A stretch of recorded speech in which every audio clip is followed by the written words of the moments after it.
Nous sommes de retour pour la deuxième partie de notre émission. Mes trois invités sont restés avec moi. Roger Balou, vous êtes chercheur en économie politique internationale. Thierry Mouelé, expert en management stratégique. Et Jean-Bernard Bikim, analyste stratégiste.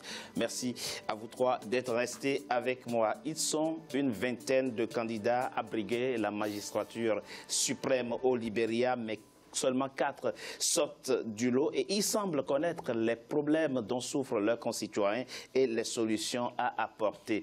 C'est un sujet de la rédaction signé Farba Maroun. Présidentielles et législatives libériennes se sont tenues ce mardi 10 octobre 2017. Première femme chef d'État en Afrique, Ellen Johnson Sirleaf, qui, conformément à la Constitution, n'a pas brigué un troisième mandat, va quitter l'exécutif Mansion avec un bilan symbolisé par la chute des prix du fer et du caoutchouc et l'épidémie d'Ebola qui a fait plus de 4000 morts. Le défi est donc de taille pour les candidats en lice à la présidentielle libérienne. Parmi eux, Prince Yormi Johnson, arrivé troisième à la présidentielle de 2011 avec 12,5% des voix. L'actuel sénateur du comté de Nimba, dans la région nord, est devenu tristement célèbre pour avoir été chef rebelle et responsable de la capture et de l'exécution du président Samuel Doe. Il est l'un des acteurs majeurs de la première guerre civile libérienne qui a éclaté à la fin de l'année 1989. Autre candidat qu'il faudra prendre bien plus au sérieux, George Weah du Congrès pour le changement démocratique. Ancien footballeur professionnel et considéré comme favori, Weah a été candidat à la présidence en 2015, puis à la vice-présidence en 2011, mais a toujours été vaincu. Il promet d'améliorer les services publics défaillants, en particulier l'éducation et la santé, et de s'attaquer à la corruption. Leur service a permis au Libéria de revenir à la communauté internationale. Il faut avoir le courage de le dire, parce que c'est un pays qui est déjà en guerre depuis 10 ans. Et malheureusement, la fin de son mandat a été marquée par plusieurs faits de corruption. On se rappelle bien du scandale dans lequel son fils aîné avait été impliqué dans la gestion des affaires publiques au Libéria, dans la passation des marchés. On se rappelle également comment la crise Ebola a été gérée, notamment la gestion des fonds que les Nations Unies avaient mis à la disposition du Libéria. D'autant de scandales aujourd'hui qui font que les Libériens ont besoin d'un changement. Et George Weah aujourd'hui incarne peut-être ce changement parce que George Weah n'est pas un descendant notamment des Afro-Américains, notamment qui ont attiré au Libéria dès 1847. Donc c'est un changement. La différence est dans une approche notamment sociologique et notamment ethno-tribale. La scène politique au Libéria reste marquée par des clivages notamment ethno-religieux. Candidat sous la bannière de l'Alternative National Congress, Alexander Cummings a été désigné porte-étendard de ce jeune parti le 29 avril 2017 à la suite de primaires organisées à Kakata, ville située à 55 km au nord-est de la capitale Monrovia. Âgé de 61 ans, il a été pendant 20 ans dirigeant d'une entité représentant une célèbre marque de boissons gazeuses. Face à ses candidats, Magdala Cooper, seule femme candidate à ce scrutin. Même si elle est nouvelle en politique, elle demeure une personnalité influente au Libéria. Magdala Cooper est notamment à la tête d'une organisation caritative depuis 2003. L'atmosphère socio-économique aujourd'hui ne favorise pas aujourd'hui la continuité notamment des partisans de Ellen Sirleaf, notamment Alexander et notamment la dame qui est candidate également aux élections. Parce que la pauvreté a pris du temps, les questions liées à la corruption, la mauvaise gouvernance, les clivages socio-ethniques, les raisons pour lesquelles le régime de Charles Taylor a été combattu, ces mêmes problèmes ont demeuré en réalité. Jamais jusqu'ici, le Libéria n'avait organisé seul des élections. En 2005 comme en 2011, le pays avait reçu l'appui logistique et sécuritaire de la mission des Nations Unies. Mais les casques bleus ont amorcé leur retrait et auront définitivement quitté le pays en mars 2018. Jean-Bernard Bikim, quand on pose la question en termes de rapport de force ou de chance qu'a chaque candidat de remporter la présidentielle de 2017, on peut s'interroger sur le choix qu'a fait George Weah de porter la sénatrice Jawel Taylor comme colistière. Dans quelle stratégie s'inscrit ce choix, selon vous? Stratégie de rassemblement et de victoire. Parce qu'aujourd'hui, il est évident que Taylor, son fantôme, plane toujours au Libéria. Quand on regarde l'ensemble des 20 candidats, on s'aperçoit que plus d'un tiers sortent de la galaxie Taylor, y compris d'ailleurs Sirleaf, je mettrai les guillemets, je mettrai les guillemets, et Sirleaf, pas vraiment. Et surtout, bien qu'il ne soit pas là, le simple nom de Taylor constitue pas une garantie, mais une donnée importante qui peut faire basculer le vote d'un camp vers l'autre. Et je pense que Weah a compris tout de suite qu'il ne peut pas se permettre de perdre une troisième fois, parce qu'en 2005 et en 2011, il avait négligé cette dimension tactique et stratégique qui lui permettait justement de construire une coalition lui permettant d'aller vers l'objectif final. Quel est celui-là? Puisque aujourd'hui, la question qui turlupine Weah et la majorité des autochtones libériens, oui, c'est comment rééquilibrer et restaurer la coexistence entre les populations allogènes, allochtones et autochtones, et par là même essayer d'aller vers une nouvelle société au sein de laquelle toutes ces composantes pourraient se retrouver. Vous pensez que le choix de Jawel Taylor est une stratégie visant à mettre à profit la popularité de son mari incarcéré à Londres? Visant à consolider pas la popularité de George Weah, mais non, à consolider son image, à consolider son image d'homme d'État et de fédérateur, permettant d'aller vers le vivre ensemble au Libéria. Comment évalue-t-on aujourd'hui les chances des uns et des autres de remporter ce qu'ils proposent? Ils proposent pratiquement la même chose aux Libériens, l'unité nationale, le travail, la sécurité. Mais au-delà de ce qu'ils proposent, comment évaluez-vous les chances des uns et des autres? Disons que dans la perspective justement de ce que disait tout à l'heure Jean-Bernard, il faut lire la stratégie mise en place par George Weah comme étant une stratégie, n'est-ce pas, d'ouverture et puis de transversalité au niveau des choix qu'il faut demain apporter aux populations libériennes. Les chances de George Weah sont énormes parce que premièrement, il est d'ailleurs, je pense, sénateur d'un comté qui est généralement de la région de Monrovia, donc extrêmement urbain, et dont, n'est-ce pas, l'ossature est la jeunesse libérienne.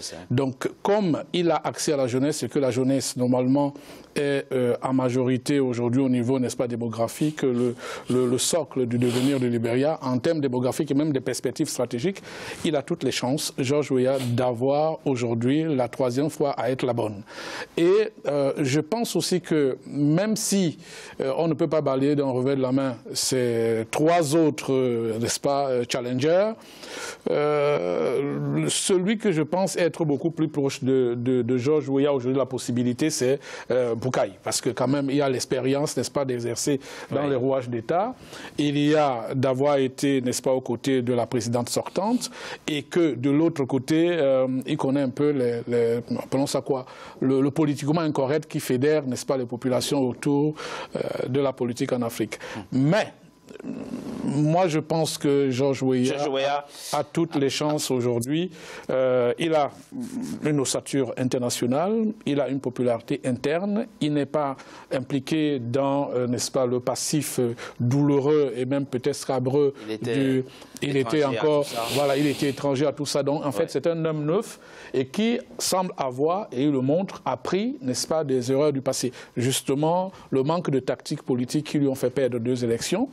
La même popularité était là, mais il n'avait pas le baronnat, n'est-ce pas, aujourd'hui, qui semble avoir mis à son profit, justement, autour de lui. Je pense que les chances sont beaucoup plus autour de 55%. Professeur Balou, que dire aujourd'hui du personnage en soi? Footballeur, il s'est adonné aux études, il a fait le bac, la licence, le master. Vous pensez aujourd'hui qu'effectivement, il a réussi à affiner sa stature internationale et à se donner de la substance intellectuelle qui lui permettra donc d'exercer cette fonction si éventuellement ses concitoyens lui font confiance? Bon, c'est vrai que, comme le disaient mes prédécesseurs, il a beaucoup de chance aujourd'hui parce qu'il a la jeunesse avec lui. Mais moi, je voulais quand même revenir sur le ticket qu'il forme avec... Jawel Taylor. Voilà. La question, c'est est-ce que l'acteur politique doit absolument pactiser avec le diable, excusez-moi l'expression, pour finalement gagner? C'est cela. Je veux dire que la politique, quand on est acteur politique, quand on se décide, le diable dans cette histoire? Quand on se décide d'entrer en politique, c'est parce qu'on porte des valeurs. J'y crois fondamentalement. Je veux dire que pour ces valeurs, on se bat d'abord pour ces valeurs. Monsieur Balou, vous pensez que la femme, l'ex-femme de Charles Taylor, est co-responsable de ces crimes? Elle est co-responsable parce qu'elle a été très influente pendant la présidence de son mari. Elle a participé à tout ce qui s'est passé, à toutes les exactions. Ce que je veux dire, et ça c'est vraiment le passif que les Libériens, tôt ou tard, doivent résoudre. C'est-à-dire qu'il s'est passé quand même des atrocités dans ce pays pendant 14 années. Des morts, des violences. Et puis, je veux dire que ce n'est pas seulement au Libéria, parce que ce qui s'est passé au Libéria a embrasé la sous-région ouest-africaine. Voilà. Et dans mon pays, la Côte d'Ivoire, dont je suis originaire, je veux dire que ce qui s'est passé au Libéria a eu aussi un impact négatif. Sur votre pays, la Côte d'Ivoire. Voilà, donc dire que les criminels, les grands criminels de guerre peuvent comme ça librement circuler, ça me pose un problème de conscience. Voilà. Et c'est pour cela que c'est vrai que bon, les électeurs sont les électeurs. Voilà, on rentrera tout à l'heure dans les détails des programmes parce que les uns les autres font un catalogue voilà. Mais c'est cela mon problème avec George Weah. D'accord. Jean-Bernard Bekim, en termes géostratégiques, peut-on imaginer que le favori George Weah a le soutien des chefs d'État de la sous-région quand on sait que la présidente sortante Ellen Johnson Sirleaf a son candidat et qu'elle a toujours eu de très bons rapports, d'excellents rapports avec pratiquement tous les chefs d'État de la sous-région ouest-africaine? George Weah, il a fait le job. C'est quoi le job? À partir du moment où on aspire à occuper la fonction suprême, on va vers ses pairs. La démarche qu'il a faite vers Alassane, vers Nana Akufo, entre guillemets vers Condé, vers Sassou, la démarche qu'il a faite en rencontrant le groupe des 5 en France, donc les ambassadeurs des 5 membres détenant le veto à l'ONU, permet pas de corriger, permet de montrer qu'il a compris que sa seule dimension, sa popularité personnelle, donc sa dimension personnelle, ne suffisait pas justement pour occuper cette fonction. Et surtout qu'il a intégré un élément central. Dans une région comme celle-là, l'Afrique de l'Ouest, le Libéria représente quoi? 2-3% du PIB de toute la zone. C'est important. En tout cas, la population totale, c'est 4 600 000 habitants. C'est pas grand-chose. C'est pas grand-chose. Et à partir du moment où cette démarche est faite, il envoie des signaux favorables à ses pairs, si c'est lui qui est élu, en disant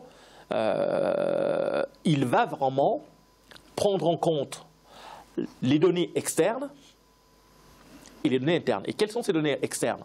Aujourd'hui, la question centrale qui se pose au Libéria et à tous nos pays, c'est comment se défaire de la dépendance.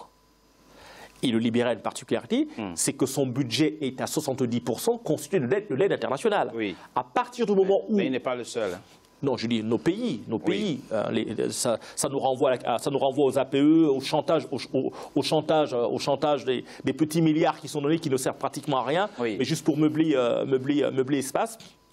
À partir du moment où il aborde cette question centrale et où il place le rôle de l'action publique au cœur de cette action, ça veut dire quoi? Ça veut dire qu'il va changer le paradigme.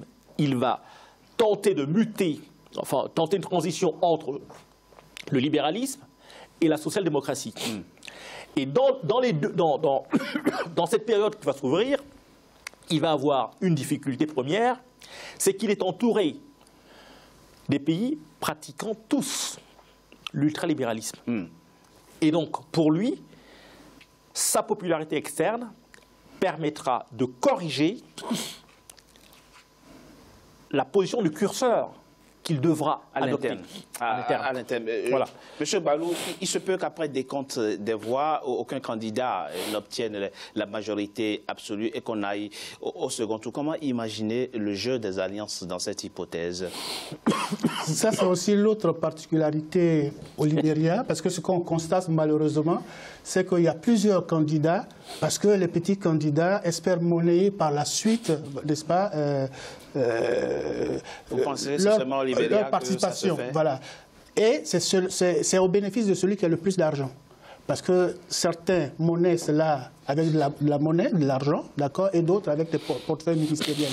Donc il y a ce jeu qui va certainement jouer, d'accord, qui va certainement jouer. Du coup, George Weah n'étant pas le plus riche, non, moi je vois plutôt au deuxième tour Boakai et George Weah. D'accord.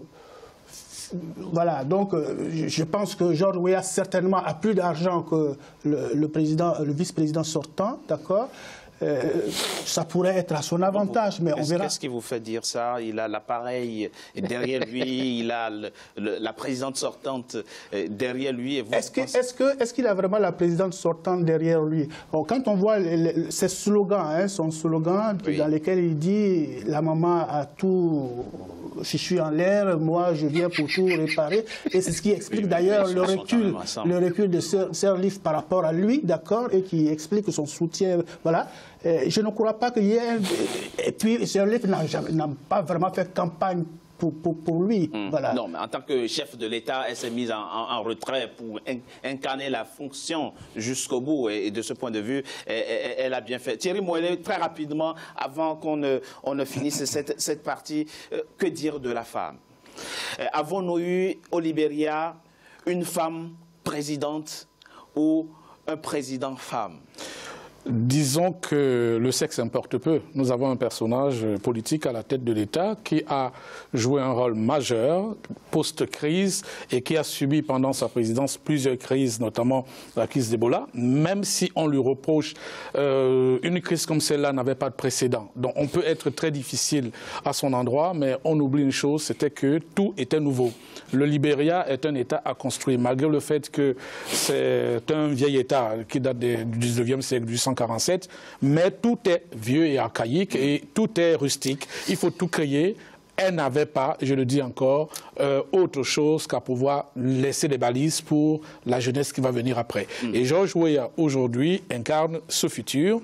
Moi, je pense qu'au-delà du fait qu'on puisse aller, je reviens là sur ce que disait tout à l'heure mon prédécesseur, au-delà de pouvoir imaginer ce que le futur peut donner avec les compositions, soit des postes ministériels ou de l'argent à corrompre et autres, nous sommes face à une véritable révolution dans la petite région où nous avons, n'est-ce pas, 3 élections successives qui se passent sans qu'il y ait violence. Et ça, c'est déjà quelque chose de fondamental, de positif qu'il faut souligner. À l'actif, n'est-ce pas, de Sirleaf Johnson. La paix donne, n'est-ce pas, la base de tout ce qu'on peut faire dans un État. Et ceux qui demandent à chaque fois la justice du plus fort ou du vainqueur ou la justice selon les schèmes occidentaux, eh bien, ils se trompent. Il y a une façon de faire justice en Afrique qui n'a rien à voir avec les tribunaux. Il y a une façon de faire justice en Afrique qui on l'a vu avec l'Ubuntu en Afrique du Sud. On peut pacifier, n'est-ce pas, les tensions à l'intérieur de l'État, à l'intérieur d'un peuple, sans notamment toujours passer par la casse-prison. Il y a d'autres formes de justice qui est « regarde-moi en face, qui suis ta victime » et mets-toi au tribunal la conscience. Et c'est ce qui se passe aujourd'hui et qui a permis que les personnes qui ont été appelons ça quoi, les chefs de guerre, vraiment des massacreurs, si on peut utiliser l'expression, soient aujourd'hui, et ça c'est aussi une victoire, n'est-ce pas, qu'il faut mettre à l'actif de Sirleaf Johnson, qu'il soit aujourd'hui capable, n'est-ce pas, de s'habiller avec, n'est-ce pas, les atouts démocratiques. De toute évidence, M. Moëlle, le prochain président du Libéria fera face à d'énormes défis, mais quels sont-ils? Le candidat George Weah s'est exprimé sur la question. On l'écoute dans la 3e partie de notre émission et on en débat. Pour l'instant, Macron, une coup de pause, à tout de suite.